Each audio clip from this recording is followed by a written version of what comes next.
Sony Computer Entertainment goes full bore into the development of the PlayStation, it becomes clear that this will be a console unlike any other.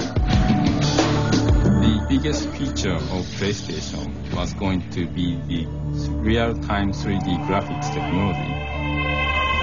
At the time, the PlayStation was a faster console than anything out in the market.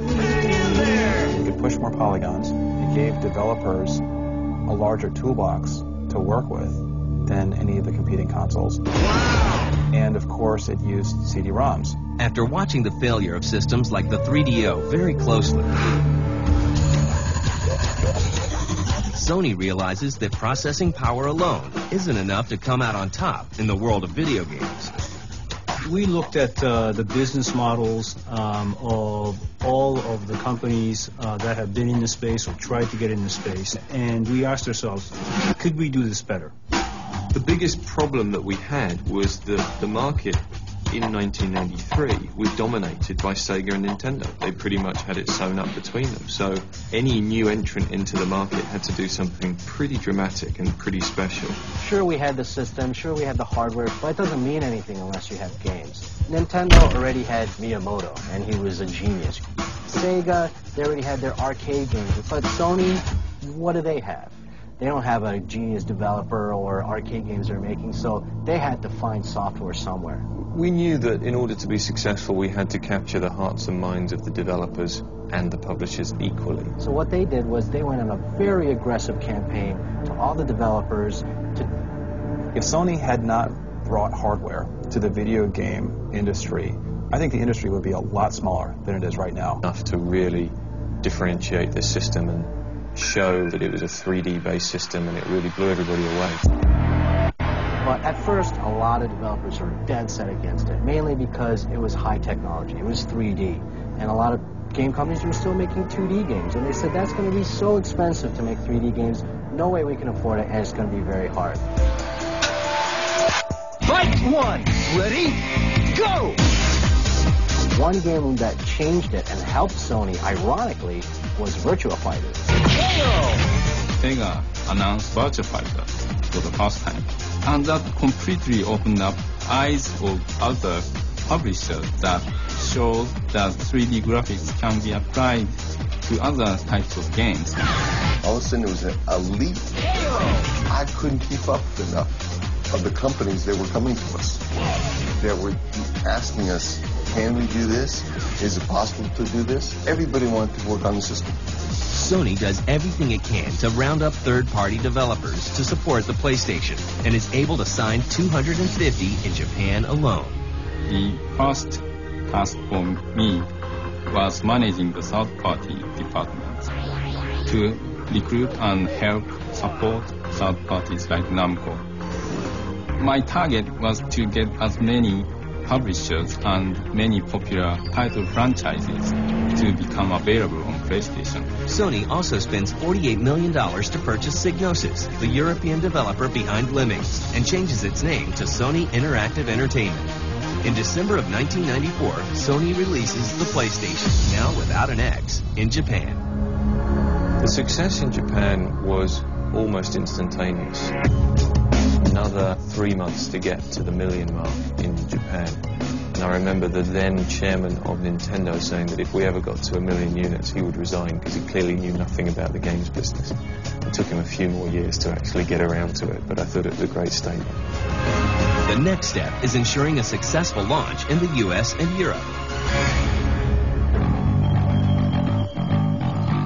To pull this off, Sony spares no expense. The Japanese giant spends a rumored $4 million for a booth at E3 in 1995. Sony also kicks off a huge marketing blitz to raise awareness for the PlayStation. The marketing strategy was very clearly defined from the beginning that we needed to appeal to an older, more sophisticated audience. We also had a very smart bunch of people in our marketing department who recognized that everybody really wants to be 19. If you're 12, you want to be 19. If you're 25, you really want to be 19 again. And so what they did was they targeted 19 as the communication tone of voice. Another thing that I think was really key to establishing that credibility for us was the idea that gamers wanted to work a bit harder at deciphering messages, you know, teasing a date like 9/9/95, playing with Enos, which was essentially Sony spelled backwards.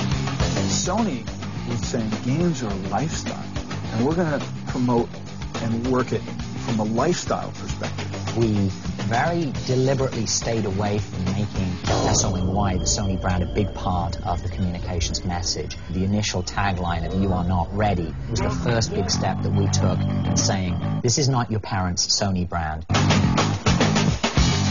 With this new mindset, Sony sets out to conquer the United States.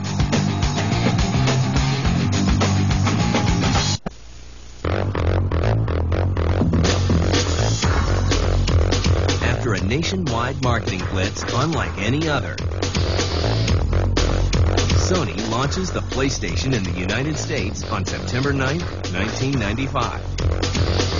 The first day, September 9th, I felt really like, oh, we did it. But it was not really a huge amount of numbers in the first year. It's like only 800,000 units. The initial launch of the PlayStation was a real happy day for me. It just was overwhelming. For a relatively unknown company, at least in the video game business, to get that kind of enthusiasm from day one. The original PlayStation, I think, really touched a nerve. And I think part of that was down to the product itself. It's a great hardware device, and they lined up some great software. And I'd like to think we did some nice marketing as well. The controller of the PlayStation, it's unbelievable. It's just perfect. The PlayStation picks up more and more sales thanks to powerful hardware and a collection of exclusive games and other hits. We had Ridge Racer as a driving game. Okay, the final lap, hang in there! So we had a driving game, and then I wanted a fighting game. So I went out and hunted for that. Found Toshinden. And if you look at the sexiness and the appeal of what Toshinden was about as a fighting game, it was fabulous. It was a major, major hit. In 1996, we came out and launched Crash Bandicoot. Crash Bandicoot was a terrific launch title. Defined PlayStation as a platform. And it was about a year or so after the launch of PlayStation. One of the executives at Squaresoft said he's going to make Final Fantasy on PlayStation.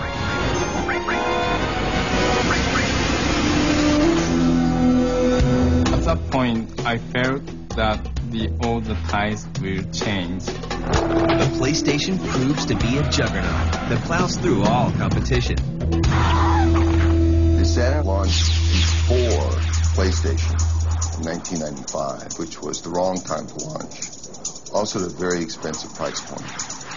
I believe it launched at $399 versus $299 that PlayStation launched, and did not have very good games. But it was around Thanksgiving and going into the holiday of 1995 where we started getting reports that the retailers were just not going to have enough PlayStation units to last them through the holiday selling season. It really turned into a feeding frenzy. The success of the PlayStation goes beyond even Sony's expectations. Eventually, the success of the PS2 kind of like brought the PS1 era to a